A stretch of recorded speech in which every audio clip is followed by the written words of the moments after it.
பண்ணிக்கோங்க. பக்கத்தில் இருக்க பெல் பட்டனை கிளிக் பண்ணி ஆல் கொடுத்துக்கோங்க. ஹலோ ஃப்ரெண்ட்ஸ், இன்றைக்கி நம்ம என்ன பார்க்க போகிறோம்னு பார்த்தீங்கன்னா, இன்ஸ்டாகிராம் லிங்க் எப்படி ஷேர் பண்ணுறதுன்னு இந்த வீடியோவில் பார்க்க போகிறோம். சரி வாங்க நம்ம வீடியோக்குள்ளே போகலாம். ஃபர்ஸ்ட் நீங்கள் உங்கள் க்ரோம் ஓப்பன் பண்ணிக்கோங்க. க்ரோம் ஓப்பன் பண்ணிவிட்டு சர்ச் பட்டன் கிளிக் பண்ணிவிட்டு instagram.comனு சர்ச் பண்ணிக்கோங்க.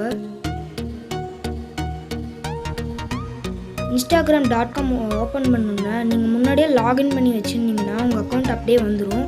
இல்லைன்னா லாகின் லாக் அவுட்னு வரும். லாகின் பண்ணிக்கோங்க. மேலே பார்த்தீங்கன்னா உங்கள் instagram.comனு தெரியுதுங்களா, அதை கிளிக் பண்ணி உங்களுக்கு லிங்க்கு கீழே இருக்கும், அதை கிளிக் பண்ணி காப்பி பண்ணிக்கோங்க. அதுக்கப்புறம் யாருக்கு ஷேர் பண்ணுமோ அந்த இடத்துல பேஸ்ட் பண்ணி ஷேர் பண்ணிக்கோங்க. ஐ பட்டன்லேயும் டிஸ்கிரிப்ஷன்லேயும் நிறைய வீடியோஸோட லிங்க் கொடுத்துருக்கேன், வேணும்னு செக் அவுட் பண்ணி பாருங்கள்.